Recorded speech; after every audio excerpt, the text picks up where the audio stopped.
Nous allons encore aborder un dernier point de cette revue apostate pour ce soir. Ati tugiye nanone kuvuga ku ngingo ya nyuma ku bigendanye n'ibi bintu bigendanye n'ubuhakanyi twavuzeho muri uyu mugoroba. C'est l'article 1.5 de la charte protestante de France telle qu'on peut la lire à la page 22. Ati icyo tuye iyo ngingo nuko ngo ni ingingo ya 11.5 ku rupapuro rwa kuri page ya 22. Car pour entrer dans la fédération protestante, il faut que l'Église souscrive entièrement à cette charte. Ukuvuga ngo kugira ngo itorero ribashe kwemerwa muri icyo bise protestant muri iyo federation cyangwa se muri urwo rwiyunge rw'amadini ya protestant hari amategeko rugomba gusinya. Et ils ont demandé même aux membres d'y souscrire individuellement aussi. Ukuvuga ngo none basabye abizera ko nabo babasha kunga umukono umuntu wese ku giti cye. Alors on va le lire. Ati muri iyo ngingo muri imwe muri izo ngingo basinya tugiye kuyisoma. Aucun de nous n'est possesseur de la parole. Ati nta numwe muri twebwe ufite ijambo et de la vérité de son interprétation. Cyangwa se ukuri yisobanuriye we ku giti cye. Mais tous nous sommes appelés à nous laisser transformer par cette parole. Ati ahubwo twese duhamagarirwa kureka kugira ngo tubashe guhindurwa n'iryo jambo. Pour grandir ensemble dans l'obéissance. Ati kugira ngo tubashe gukurira mu kumvira. Alors ça c'est vraiment consternant.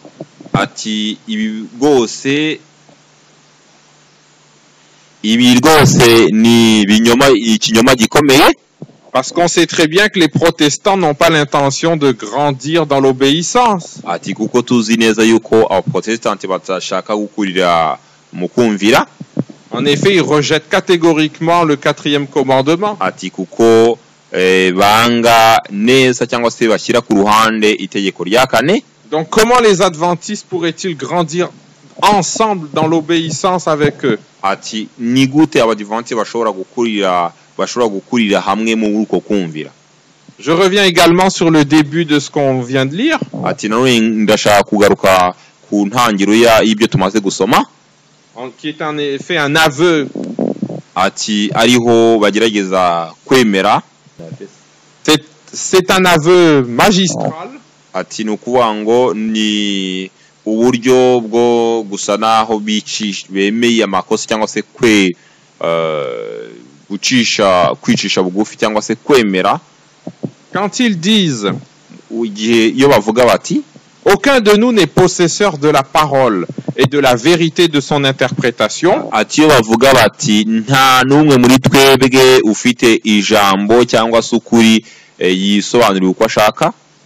En bon français, ati mu gifaransa cyiza, ça veut dire bishatse kuvuga nous sommes tous dans l'erreur. Ati twese turi mu mafuti cyangwa se turi mu mafuti. Là les protestants reconnaissent qu'ils ne possèdent pas la vérité. Ahangaha protestanti bemera neza yuko nta kuri bafite.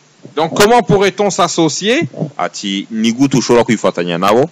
Avec des églises qui reconnaissent ne pas être dans la vérité. Ati ukifatanya n'amadini atemera yuko ari mukuri. C'est vraiment une absurdité. Ati mu by'ukuri ni ibintu bidasobanutse.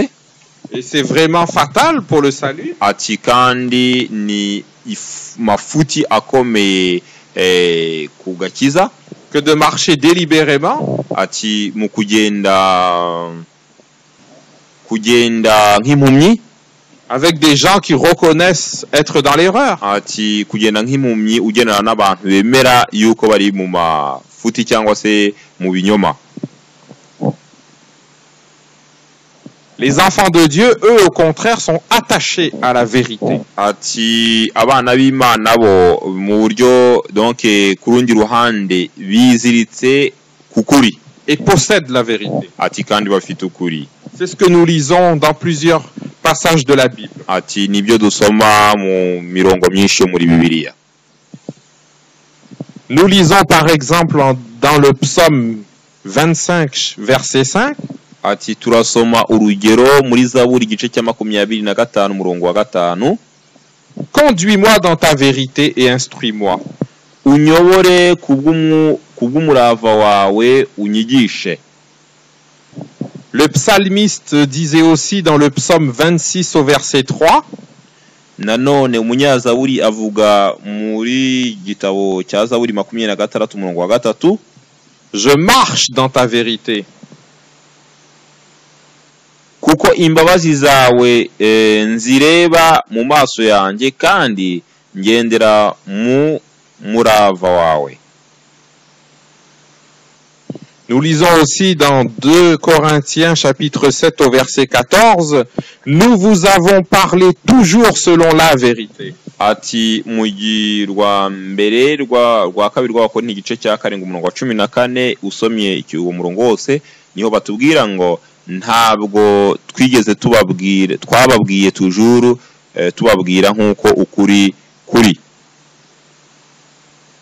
Donc le psalmiste comme l'apôtre Paul met beaucoup l'accent sur la vérité à la différence des protestants qui eux se disent dans l'erreur.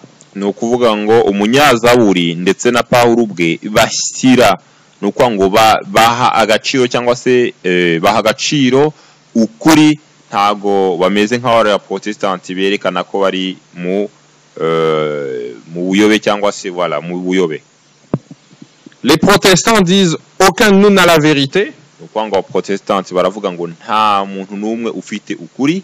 Mais l'esprit de prophétie d'Ellen White dit ariko ati nyamara umwuka w'ubuhanuzi wa Madame White uratubwira uti à moins d'accepter la vérité telle qu'elle est en Jésus, ati nuko ngo turamutse twemeye ukuri nko kuri muri Yesu Kristo, on ne peut entrer au ciel. Ati ndushobora kwinjira mu bwami bwo mu ijuru. Témoignage pour l'Église volume 3, ati ibihamya by'itora umuzingo wa 3, page 302. Page 302. Donc on a vu vraiment que la charte de la Fédération protestante de France est incompatible avec la vérité. Ati twabonye yuko amahame abaprotestanti ba hano mu Faransa bagenderaho cyangwa se mu mategeko basinye rwose anyuranye n'ukuri kw'Imana. Et que les serviteurs de Dieu ne peuvent que rejeter tout cela. Ati ubwo rero abakozi b'Imana nta kindi bagomba gukora uretse kuyashyira ku ruhande cyangwa se kuyanga. C'est un sujet trop vaste que l'œcuménisme pour pouvoir le finir ce soir.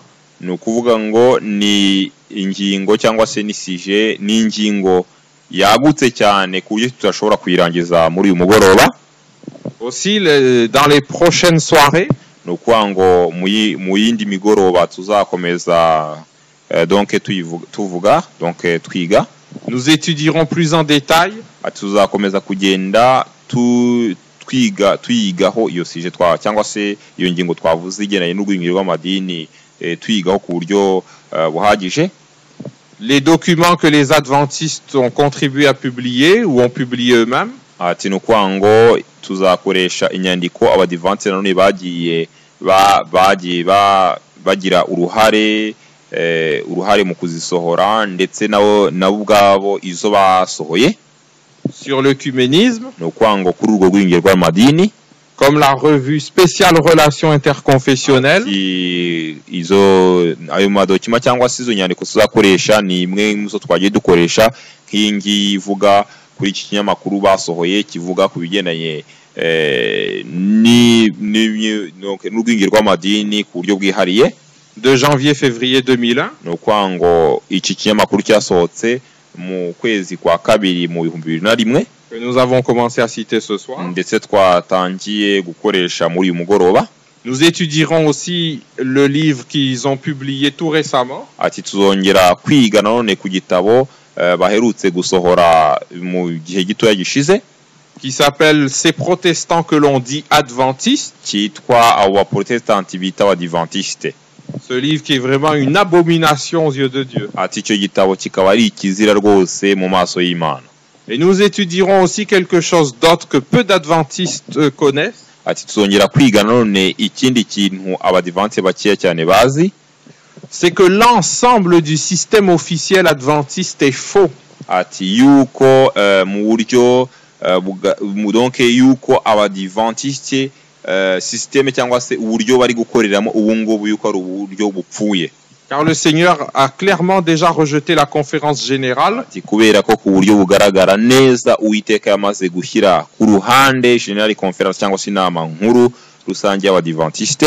C'est ce que nous lisons dans l'esprit de prophétie. Nibyo dusoma mu mwuka w'ubuhanuzi, Nous y lisons aussi d'autres choses. ndetse tuwongera kuhasoma n'ibindi. Le Seigneur condamne catégoriquement la théologie. Ati Uwiteka donc Uwiteka no kwango aciraho iteka ibyo bise theologie, no kwango no kwiga Imana, ibyo bita kwiga Imana. Pourtant, pour être pasteur adventiste, il faut étudier la théologie pendant 5 ans. Ati nubwo bimeze gutya nyamara usanga kugira ngo pastor w'Abadiventiste ari uko ugomba kwiga ibyo bita kwiga Imana cyangwa se iyobokamana imyaka 5. Mais le Seigneur rejette cela catégoriquement. Ati ibyo nabyo tugasanga Uwiteka abyanga cyangwa se abita kure rwose. Ainsi, les titres que les pasteurs ont ne sont pas valables aux yeux de Dieu. Ati ndetse ni na titre cyangwa se imyanya abapasiteri baba bafite mu maso y'Imana nta gaciro abafite. Et Dieu donc ne les reconnaît pas comme des pasteurs. Ni ukwanga Uwiteka rero ntabwo abemera nk'abashumba. Nous allons voir aussi comment Dieu était contre l'adoption d'un manuel d'église. Ni ukwanga tuzongera kureba uburyo Uwiteka yarwanyije cyangwa se atemera ibyo bise manuel de l'église cyangwa se kanuni za kanisa. Et comment Dieu est contre la prééminence que les pasteurs occupent actuellement. Ati nanone tuzongera kureba uburyo Uwiteka yanga cyangwa se arwanya uku kwishyira hejuru cyangwa se imyanya y'ibyubahiro abapasiteri bashobora bishyiramo muri iki gihe. Voilà quelques-uns des sujets que nous aborderons dans les prochaines méditations. Ati dore izo ngizo nizo zimwe mu ngingo tuzagerageza kuvugaho muri uku kwiga. Nous souhaitons toujours de la part du Seigneur Ati turifuza rwose ku buryo bw'umwami wacu que le Seigneur donne une bonne compréhension ati yuko Uwiteka yabaha imyumvire myiza à chaque personne qui peut entendre ce message ati kuri buri wese ushobora kumva ubutumwa et que le Seigneur vous bénisse tous ati kandi Uwiteka umugisha mwese dès maintenant et à jamais. ati guhera uyu munsi ndetse iteka ryose. Et que la gloire soit à notre seul Seigneur Jésus-Christ. Ati kandi icyubahiro kibe icy'Uwiteka icy'umwami wacu Yesu Kristo gusa. Amen. Amen.